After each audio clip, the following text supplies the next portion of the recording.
Terence Mckenna. I described him. I asked a number of people, and they looked puzzled and loped off. Finally, I managed to get a consensus, which is this, that Terence is an expert in Amazonian shamanism, a philosopher, and an explorer of altered states, the sort of thing we all do when we get home of an evening. But I think he does it rather better than most. Terence Mckenna, please welcome Terence.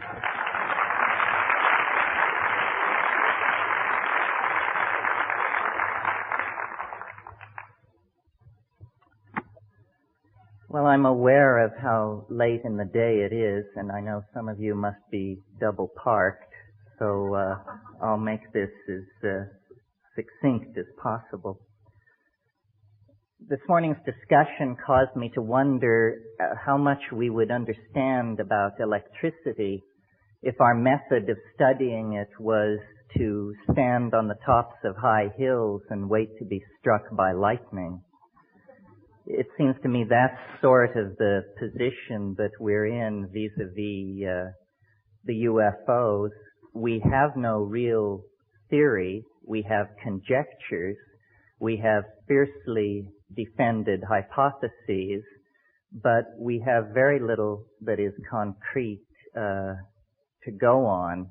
It's almost as though the issue of the UFO were an onion, and as we peel the layers of the onion, we discover when we get to the center that there is nothing there whatsoever left. It reminds me that if you cross an onion with a UFO, what you get is a flying saucer that brings tears to your eyes. And so what I would like to do is, just based on the notes I took today, to review what the options available to us are in terms of trying to get some kind of intellectual handle on this phenomenon, and I'll move through them rather quickly.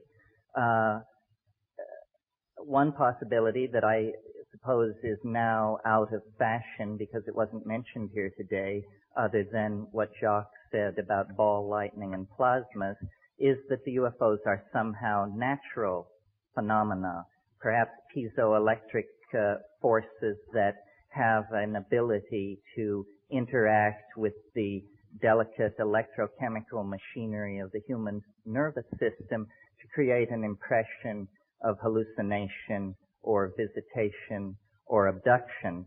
That's one possibility. The more serious contenders as explanations, I think, fall into three categories. Is it us? Are we being visited? Or is there another tenant in the building that we are unaware of? And my own feeling about this tends to vacillate. I have had contact experiences. I have seen a UFO very close. I have met with entities from other dimensions, and it has not impelled me to take a strong position. I paid very close attention when these experiences were happening to me, and there always seem to be loose ends that argue against whatever hypothesis seems currently most attractive. And though Jacques didn't mention it today, I recall in his book, The Invisible College, he stressed the absurdity that seems to attend the contact experience, that if the contactee will truly tell the unvarnished truth, then there will be elements in the story which will make the contactee look like a moron. In other words, the invalidation of the experience is an inimical part of its structure, almost as though the entities were saying, well, you may tell this story if you wish, but if you tell it truthfully, you'll be taken for a fool. Well, there's nothing wrong with being taken for a fool, except that it does seal the phenomenon rather nicely away from the very sober ladies and gentlemen who are making their careers in some branch of science.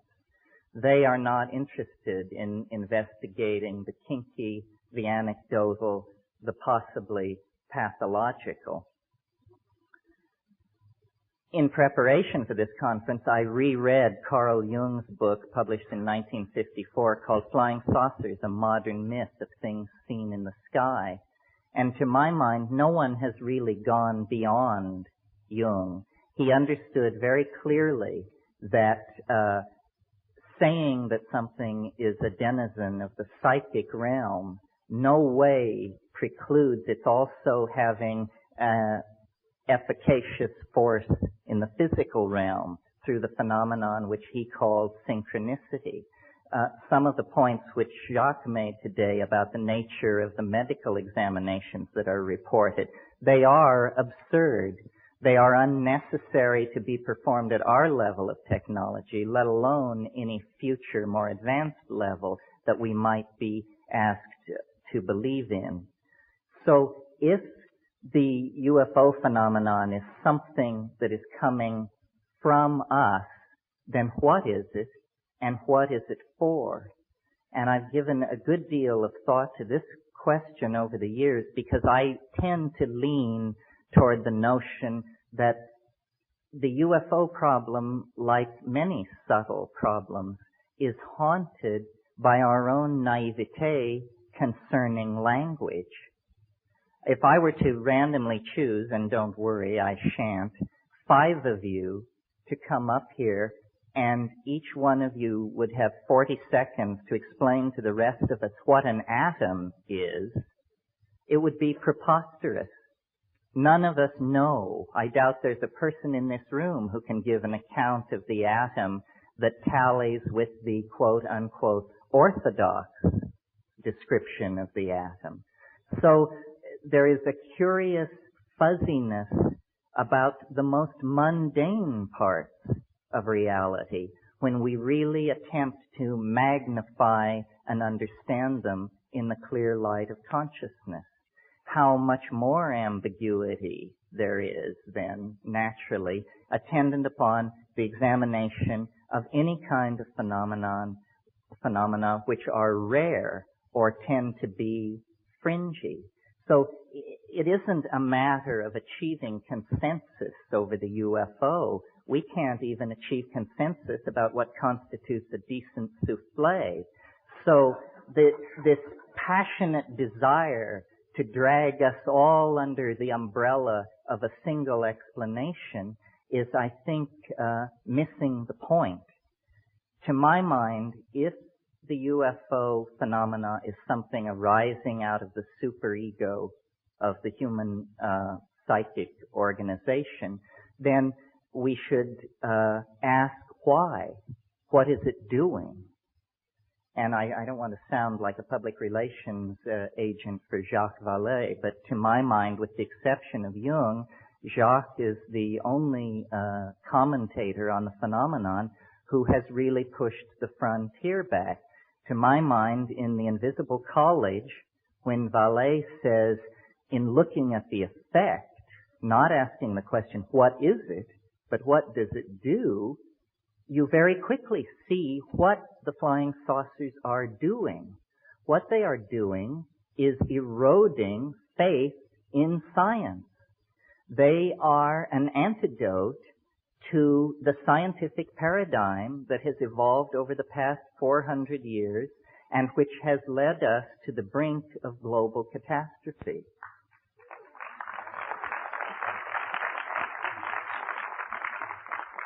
So the notion being developed here is that within the structure of the human psyche, there is something like a governor, something like a monitoring circuit, which when a society begins to evolve in a pathological or lethal direction, phenomena can be induced not by the egos of men and women, not by their institutions, but by the overmind, the collectivity of the human species.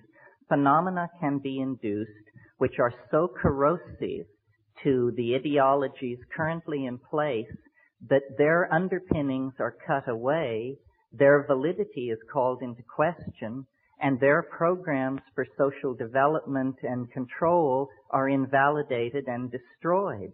Now, a perfect example of this is the rise of infant Christianity. If you'll cast your mind back to the situation in the early years of the Christian era, and imagine the mentality of a Roman aristocrat, a person of power in Roman society. Their physics is drawn from democracy and atomism. In other words, they are thoroughgoing materialists. Their social theory is drawn from Epictetus and Plato. They are, in fact, extremely modern people by our own standards. However, among the gardeners and kitchen help and stable boys, there is news of a momentous event in the Middle East. A Jewish rabbi has triumphed over death and risen after 3 days in the tomb. Should the master of a Roman household have caught wind of this kind of superstitious talk among the help, he would have just dismissed it with a sneer. What a preposterous idea. And it is a preposterous idea. Nevertheless, the fact that an idea is preposterous has never held it back from making zealous converts. And within 120 years after the Annunciation of the birth of Christianity, its missionaries were beating on the gates of Rome, attempting to convert the emperor.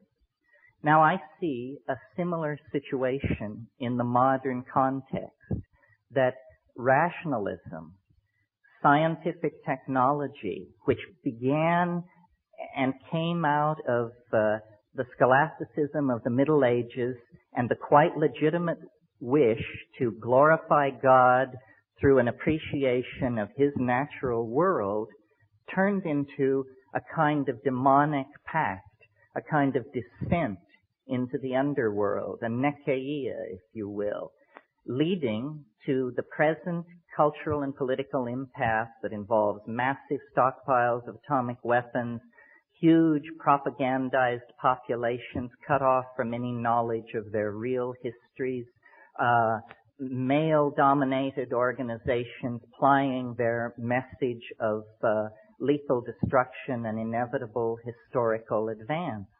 And into this situation comes suddenly an anomaly, something which cannot be explained. I believe that that is the purpose of the UFO, to inject uncertainty into the male-dominated, paternalistic, rational, solar myth under which we are suffering.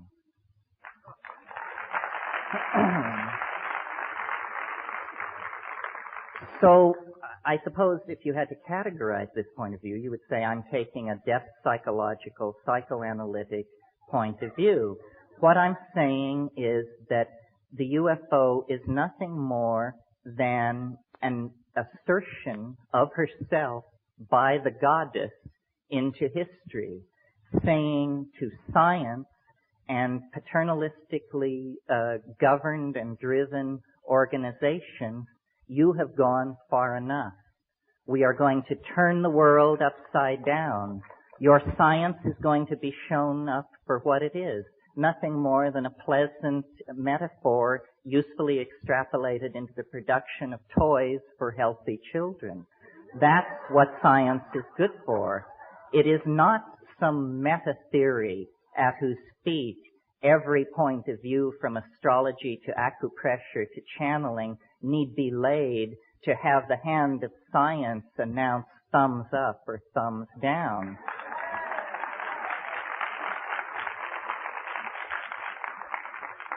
Now, there is another possibility which can be dovetailed into the first.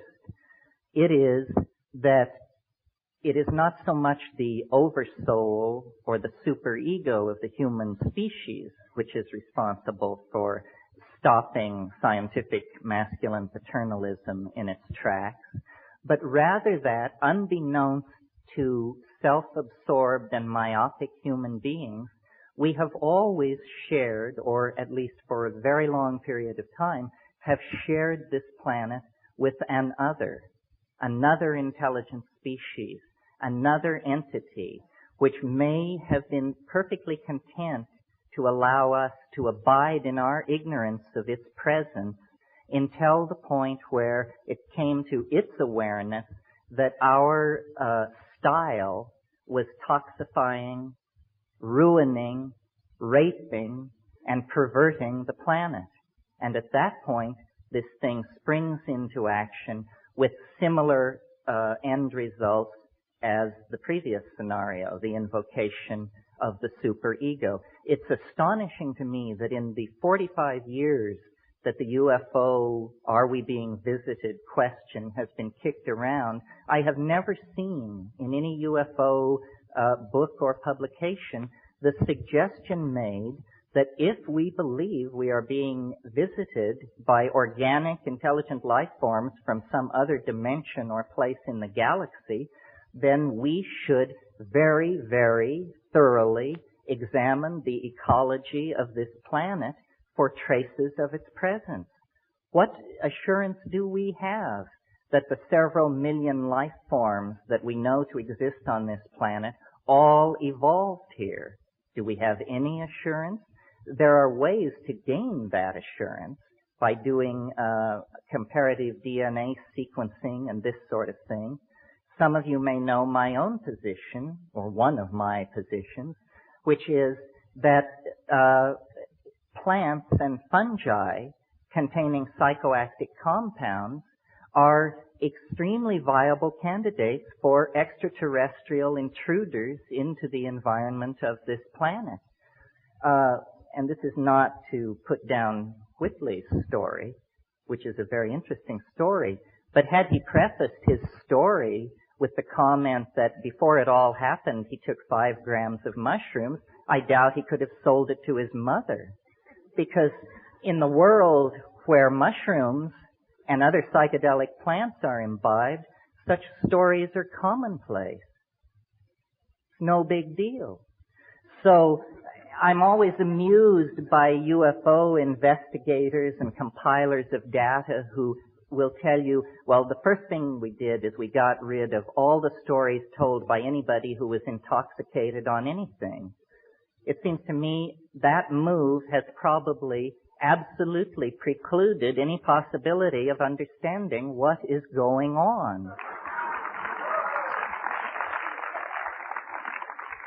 You see, culture is something that we wear like clothes. And we're very much at ease with culture. Our mind is very much at ease with culture. And we gather the language of a given culture around us. Culture is the mind unperturbed. When a shaman or an ecstatic visionary goes into the wilderness and through ordeal or yogic practice or breath control or the taking of a psychoactive substance perturbs the mind, then we see what the mind is out naked, undressed from the clothing of language and convention. That's why I've made this point over and over again. There will not be a serious discussion of the origin of UFOs, or for that matter, of the nature of consciousness itself, until we leave the utterly culture-bound, provincial, and hick-like attitude that science has foisted on us about perturbing the mind. Without the use of psychedelic substances, I think solving the UFO dilemma is going to be as thankless a task as attempting to understand the nature of the universe without availing yourself of the use of a telescope.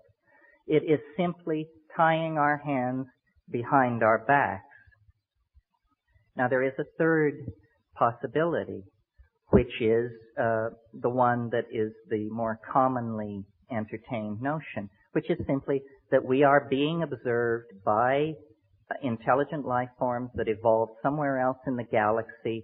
They have quarantined our planet to keep us from being agitated by their presence, and they will eventually reveal themselves.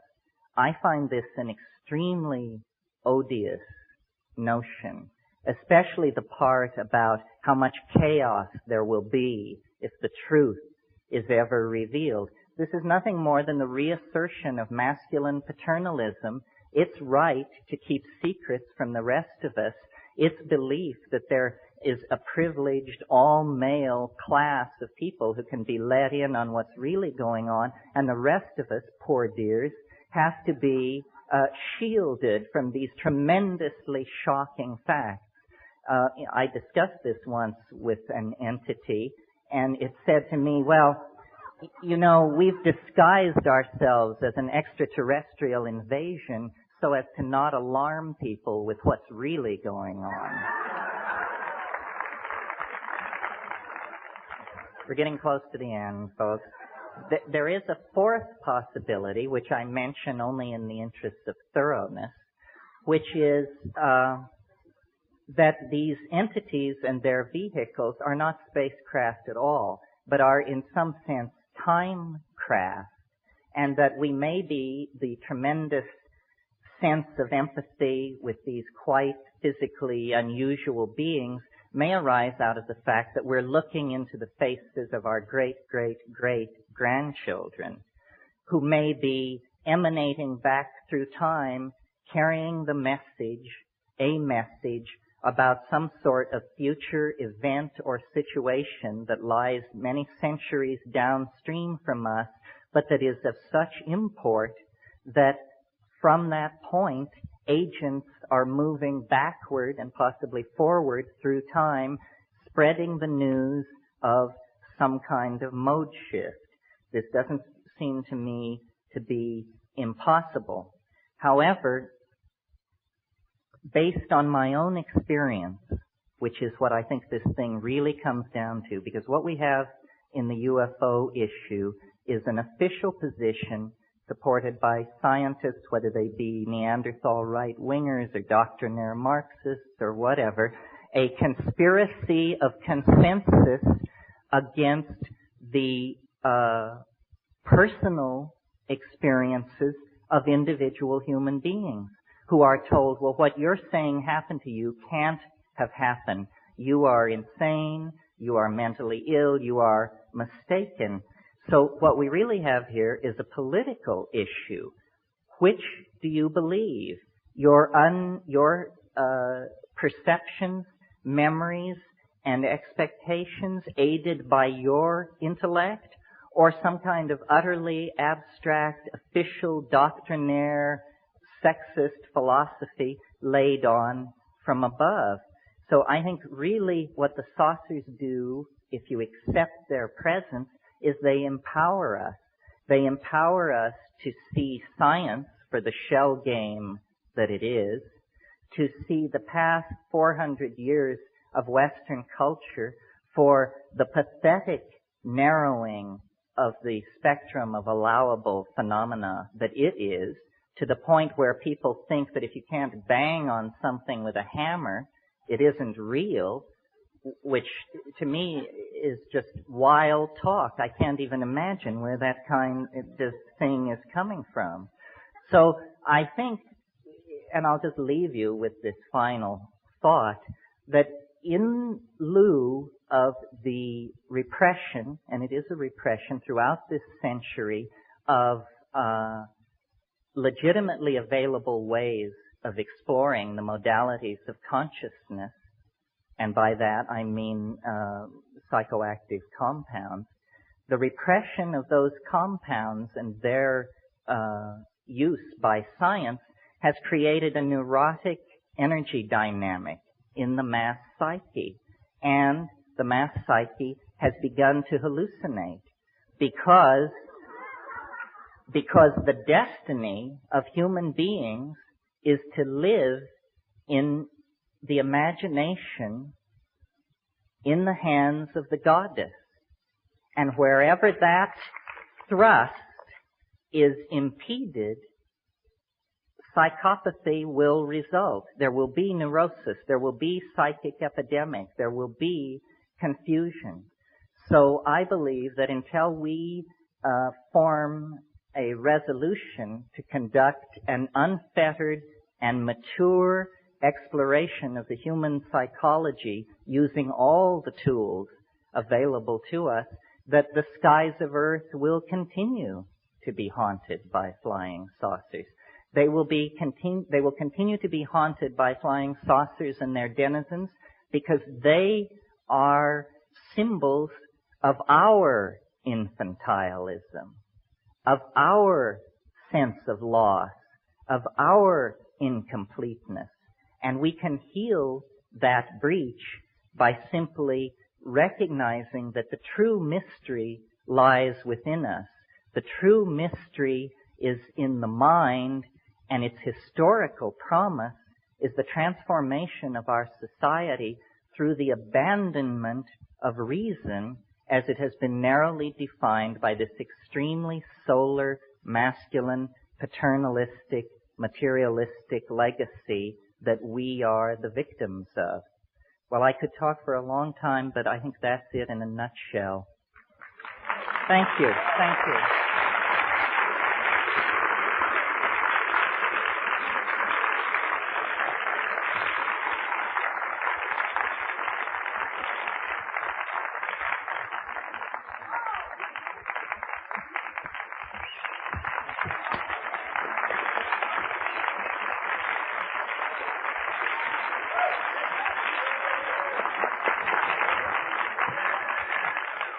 That's a hard act to follow. I won't even try. That was very pretty. Thank you so much.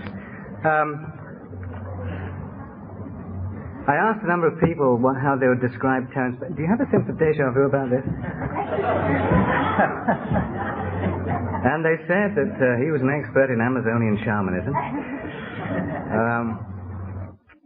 expert in alternative states, and a philosopher. And you heard him this afternoon completely knock the bejesus out of science. So what he's going to do this evening, I really don't know, but please welcome once again, Terence McKenna.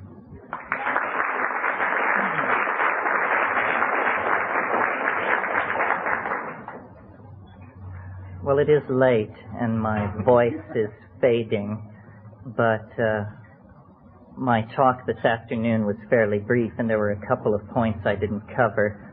Before I get into that, though, I would like to thank and call attention to the magnificent accomplishment of Elise Agar and the Omega Foundation.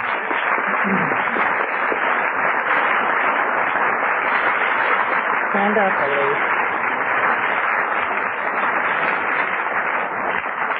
I think Elise and her people have done a tremendous job, and this is definitely the most glittering New Age event that I have ever had the privilege of attending. I said to someone, does the fact that the backdrops are beginning to look like the Russian Revolution mean we're making progress? I don't know. Can you all hear me? How's that? Ah, yes. Okay. The area that I want to just spend a few minutes on tonight that I didn't touch on this afternoon is what then is to be done? Tolstoy's question. Once we reach this level of admitting the phenomenon, experiencing the phenomenon, trying to talk with each other about it, what is to be done? How are we to translate the message coming from the other side into a concrete reality that works for all of us? Or is that a good thing? And my take on this, which is nothing more than my take on it, is that what we are involved in and with in the UFO phenomenon is an extremely poignant and intense effort to end our alienation from the unconscious, that we can no longer have the luxury of an unconscious portion of the human psyche, that is an artifact of the childhood of our species, and that in fact the ending of childhood, anticipated brilliantly in Arthur C. Clarke's novel Childhood's End, the ending of childhood is what we are experiencing in relationship to the alien archetype.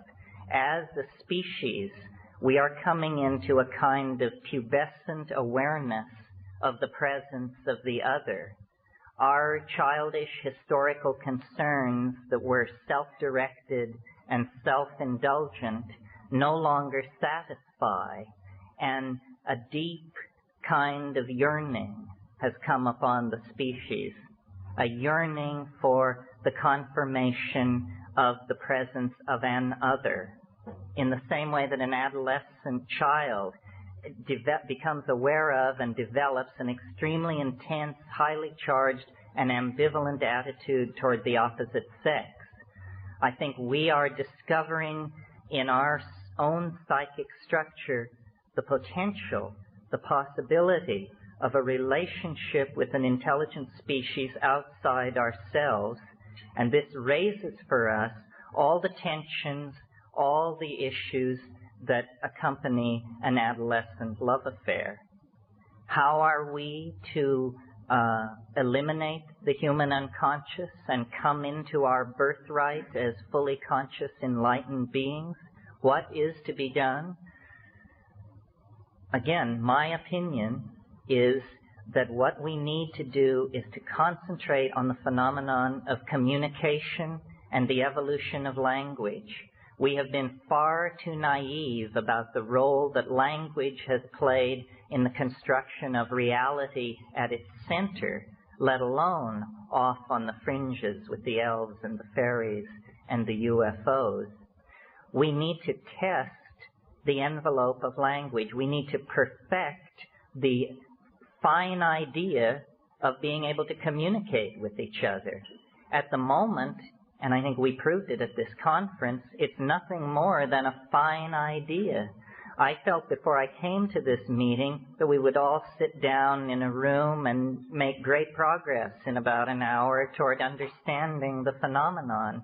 And then I discovered that we were all, including myself, heavily freighted with linguistic momentum, the power of our own metaphors to carry us past the opportunity to listen to what other people were saying.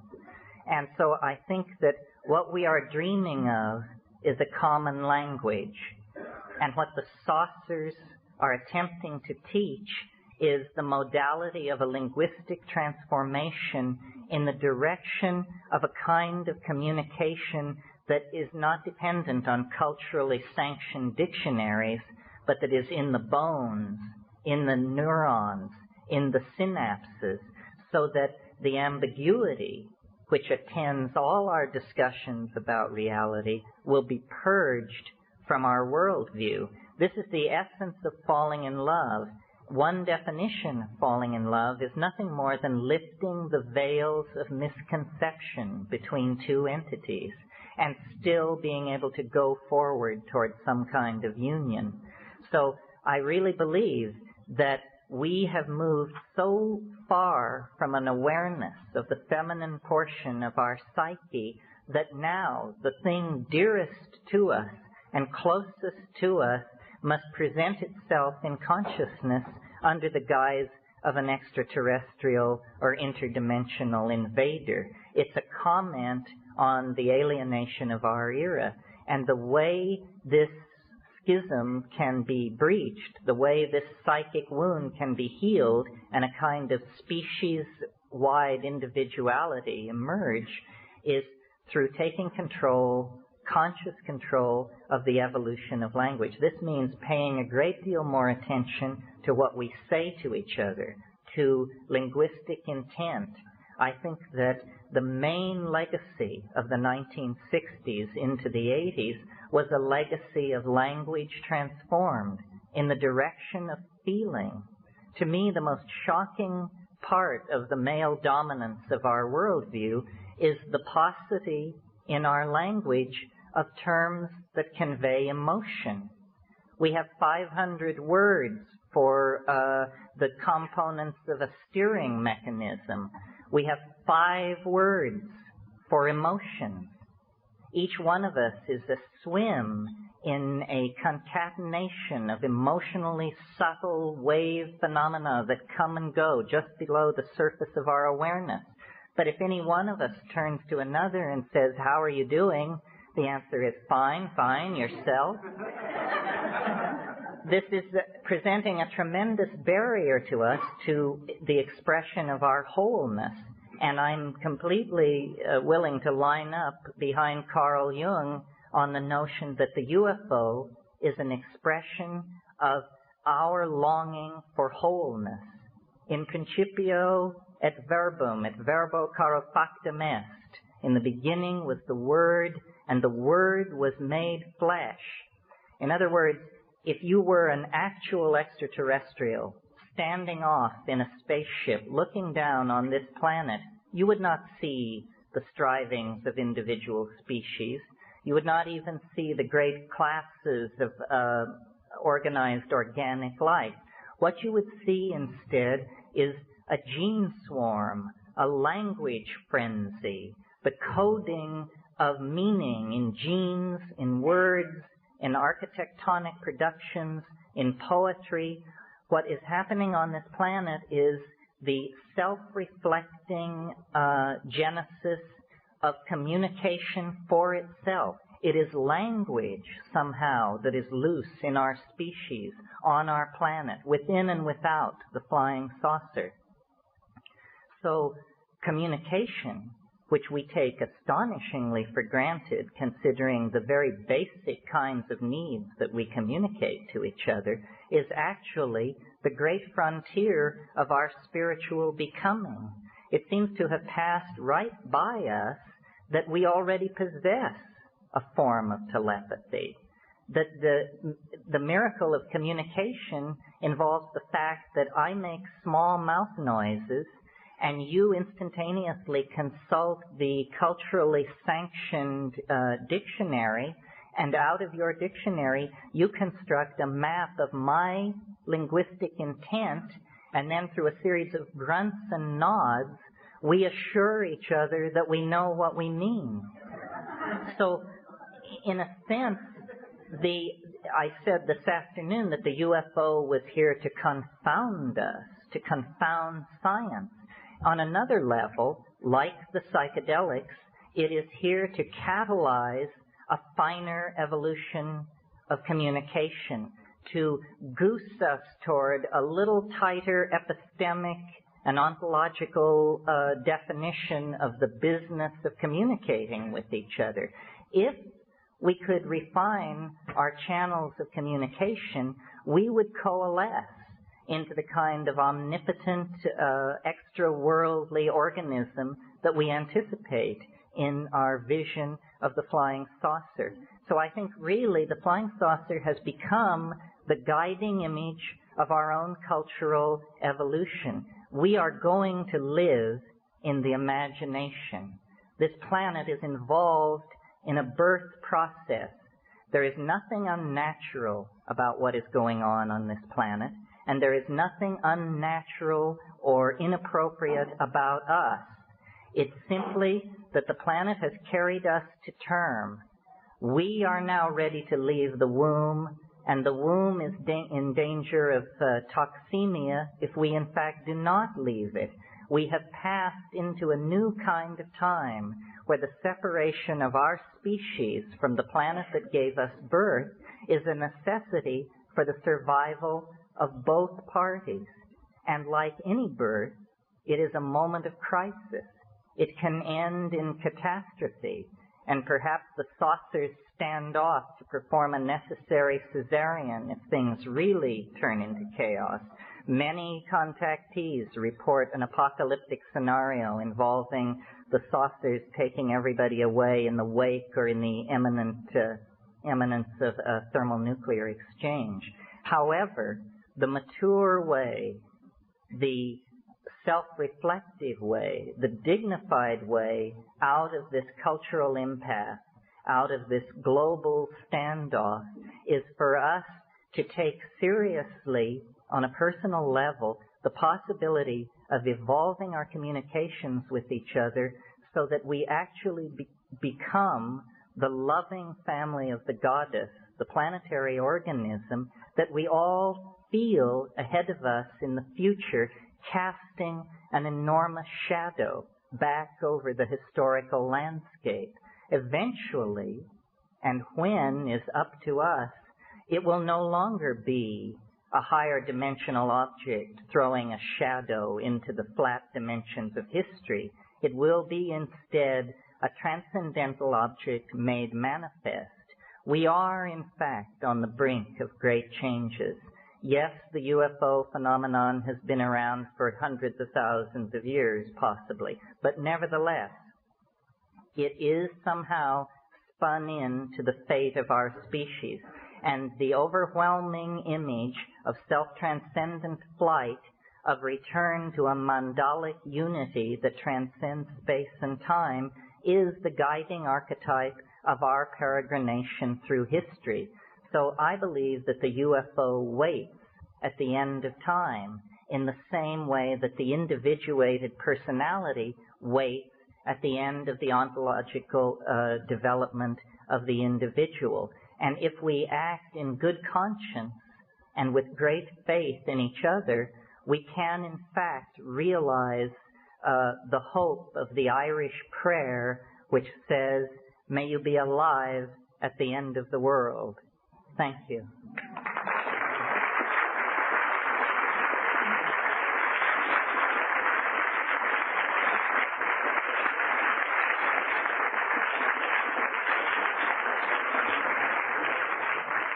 And good night. And good night. And good night. And good night.